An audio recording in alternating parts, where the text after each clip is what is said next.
జయ శ్రీరామ్. శ్రీమన్నారాయణుడు ఈ విధంగా ఎప్పుడైతే ఆ యొక్క గజేంద్రుడి పిలుపు చెవులో పడిందో ఆయన భక్తవసుడు, భక్త సులభుడు. అంటే దైవం ఎప్పుడు కూడా భక్తుల పాలిట నిరంతరం ఆయన యొక్క ధ్యాస ఉంటుంది. అబ్రగపతి మన్నింపడు ఆ కన్నికాంత తమ్మిళ్ళముల్ చక్కనొత్తడు. వివాదాస్ఫోరితలు అంటే మీ భార్యాభర్తల కలహ విరాహ వినోద సమయాలలో వినోద సమయాలలో వాళ్ళందరూ జుట్టు చెరిగిపోయి ఉంటుంది. అట్లా ఇట్లా జరుగుతుంది.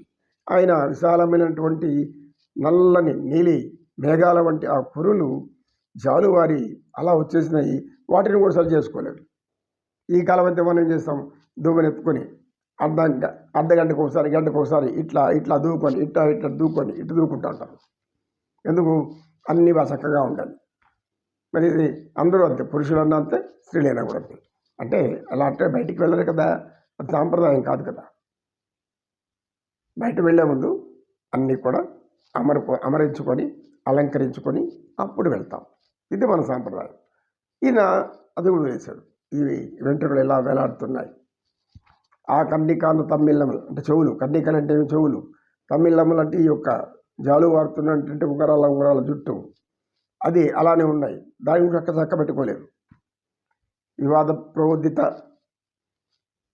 ప్రవోదిత అంటే మీ వివాదాలంటే తగాదాలను కాదు, సరస సల్లాపాలు. భార్యతో రమాదేవితో సరస సల్లాపాలు ఆడుతున్నాడు. అలా ఉన్నవాడు ఇలా అయిపోయాడు. భార్యను పట్టించుకోలేదు, శంకుచక్రాలను పట్టించుకోలేదు, సైన్యాన్ని పట్టించుకోలేదు, ఆఖరి గరుడ్ మంత్రిని కూడా పిలవలేదు, ఆ యొక్క జుట్టును కూడా సవరించుకోలేదు. శ్రీకుచోపరి చేలాంచలమైన వీడడు. అంటే ఏమి అంటే అక్కడ ఆ సరసల ఏకాంతంలో ఉన్నప్పుడు భార్యాభర్తలు సరసల్లాపాల్లో ఉంటారు. ఇది మనం అందరికీ తెలిసిన విషయమే. అంటే మీ భర్త మీద ప్రేమ, భార్య మీద భర్తకు ప్రేమ, ఇద్దరి ప్రేమానురాగాలు మూర్తిభవించినటువంటి సర్వ ఆనందంతో ఉండేటటువంటి సమయం అది ఏకాంత సమయం. మనం ఏకాంత సేవ చూస్తూ ఉంటాం కదా, అట్లా తిరుమలేశ్వరుడికి అలా ఉన్నప్పుడు ఇలా అయిపోయాడు. అప్పుడు లేచేసేప్పుడు ఏమైంది, ఆమె యొక్క పైట చెంగు ఈయన యొక్క చేతిలో ఉండిపోయింది. ఆయన బయట చేతి పట్టుకొని లాగుతున్నాడు, చేతిలో ఉండిపోయింది. అలానే కోరి శ్రీకుచోపరిచేలాంచలమైన వీడు అంటే ఆయన యొక్క వక్షస్థలం పైన ఉన్నటువంటి ఈ యొక్క బయట చెంగు ఆయన చేతిలోకి వచ్చేసింది. అది అలాగే లాక్కొని వెళ్తున్నాడు. ఆమె దాన్ని సరి చేసుకొని ఏమి స్వామి అంటే, ఏమి స్వామి, ఏమీ లేదు, స్వామి లేదు, ఏమీ లేదు. గజం ఒకటే కనబడతాను దాని కంటికి, గజేంద్రుడు ఒక్కడే కనబడతా ఉన్నాడు. ఇలా లేచేసరికి ఎక్కడైనా సహజంగా లాపాలు ఆడేటప్పుడు ఇలాంటి సమయాల్లో స్త్రీ పురుషులు ఏదో వారి బట్టలు లాగడము, జుట్టు లాగడము, లేకపోతే ఇంకేదో లాగడము, ముక్కు బట్టి గీలడము, చెవి బట్టి లాగడము ఏదో చూసుకుంటూ ఉంటారు. అలాంటప్పుడు రకరకాలుగా అనేక విధాల్లో వారి ప్రేమానురాగాలు కురిపించుకుంటూ ఉంటారు. పవిత్రమైన భార్యాభర్తల అనుబంధం ఆనందాన్ని ఇస్తుంది. అంతా ఇంత ఆనందం కాదు. అది ఆ అనుభవించిన వాళ్ళకి అందరికీ ఆ యొక్క అనుభూతి తెలుస్తుంది. ఇక్కడ శ్రీమన్నారాయణుడు, పరమాత్ముడు, రమాదేవి సాక్షాత్తు సంపదకంతా మూల దేవత, ఇలా అన్నీ ఆడుకుంటున్నటువంటి ఆయన ఇలా లేయడంతో అలా అందులో అంటే దిగ్భ్రాంతి చెందారు. అయితే ఇంకొకటి ఏమిటంటే, ఎక్కడైనా రాజు సింహాసనంలో కూర్చుంటాడు. కూర్చున్న వెంటనే ఏం చేస్తాడు, ఎక్కడికో పోవాల్సి వచ్చింది, మర్చిపోతాడు మొత్తం. ఏదో పని మర్చిపోయాడు, ఏదో ఇంట్లో భార్య తెమ్మని ఉంటుంది, కావాల్సినటువంటి వజ్రమో, రత్నమో, పగడమో, లేకపోతే పెద్ద ఆభరణము వాడిని ఎవరిని తెమ్మని చెప్పి మర్చిపోయాడు. ఇప్పుడు ఈయన స్వయంగా బయలుదేరాడు అనుకోండి. రాజు బయలుదేరితే ఏమవుతుంది? ఇప్పుడు మనం ఒక అధికారులు ఉంటారు, ఒక అధికారి పై వెంటనే జవాన్లు వెనకాలంటారు, వాళ్ళు తర్వాత గన్మెన్లు అంటే సెక్యూరిటీ గార్డ్స్, ఈ బాడీ గార్డ్స్, సెక్యూరిటీ గార్డ్స్ మొత్తం అలర్ట్ అయిపోతారు. ఆయన చెప్పాల్సిన పని లేదు. ఆయన చెప్పాల్సిన పని లేదు.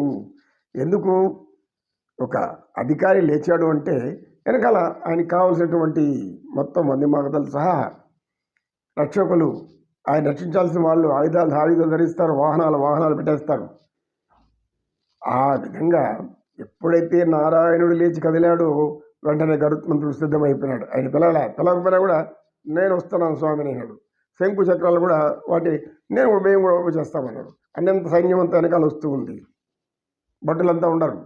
ఏమో ఎక్కడ పోతున్నాడు ఈయన, ఏం చేస్తున్నాడు అర్థం కాలేదు అని అందరూ ఆశ్చర్యంగా పోతున్నారు. ఇంకా శ్రీదేవి గురించి చెప్పాల్సిన పర్లేదు. ఆ చేతిలో చీర చెంగు కొస ఉండిపోయింది.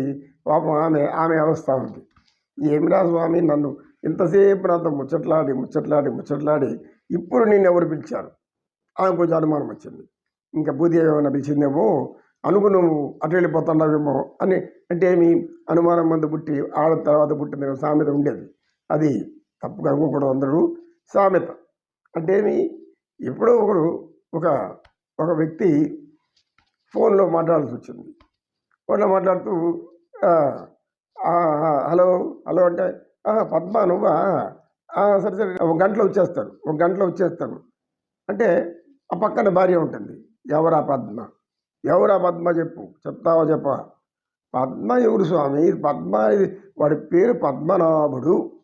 నేను పద్మ అని చిన్నగా ముద్దుగా పిలుస్తాను అని అంటే, కాదు మీరే దాచిపెడతాను అది అని ఇంకా దాన్ని రచ్చ గోకి పీకి తర్వాత దాన్ని ఎడిపి చూడడానికి ఆ భర్త పెడతా అంటలంతా ఇంత కాదు, తల నుంచి కాళ్ళు కూడా పట్టుకునే అవకాశం వస్తుంది. కాళ్ళు కూడా పట్టుకోవాల్సే. నన్ను మన్నించే తల్లి అది కాదు, నువ్వు అపార్థం చేసుకున్నావు అని చెప్పడానికి ఆ భర్త పడే తిప్పలన్నమాట. అట్లాగా ఇప్పుడు ఈయన ఎప్పుడైతే ఏదో వెళ్ళిపోతున్నాడో, ఈయన ఏమైనా భూదేవి దగ్గరికి వెళ్ళిపోతున్నాడేమో అనేటువంటి అనుమానం కూడా ఆ తల్లికి వచ్చి ఉండొచ్చు, మనం అనుకుందాం. అందులో ఏం లేదు. కనుక ఆమె అలాగే వస్తుంది. ఇలా బయలుదేరాడు శ్రీ మహావిష్ణువు. ఎలా బయలుదేరాడంటే ఆయన యొక్క ఉన్నట్లు ఉండే ఎప్పుడైతే ఆ గజరాజు చివరి పిలుపు వినిపించిందో, చివరి పిలుపు ఆఖరి మాట అంటే ఇదే మనం చెప్పుకున్నాం. ఏం చెప్పుకున్నాం అంటే ఒక పని సాధించాలంటే చివరి రక్తపు బొట్టు మనలో ఉండేందుకు పోరాడాలి. చివరి శ్వాస ఉండేంతవరకు దాన్ని సాధించేందుకు కృషి చేస్తూ ఉంటేనే విజయం లభిస్తుంది అని చెప్పడానికి ఇక్కడ ఈ విధంగా మనకు ఈ సన్నివేశం తీసుకోవచ్చు. మనం శ్రీమన్నారాయణుడు కార్యదీక్షాపరుడు కనుక కార్యం మీద ఆలోచన ఉంది. ఏం కార్యము?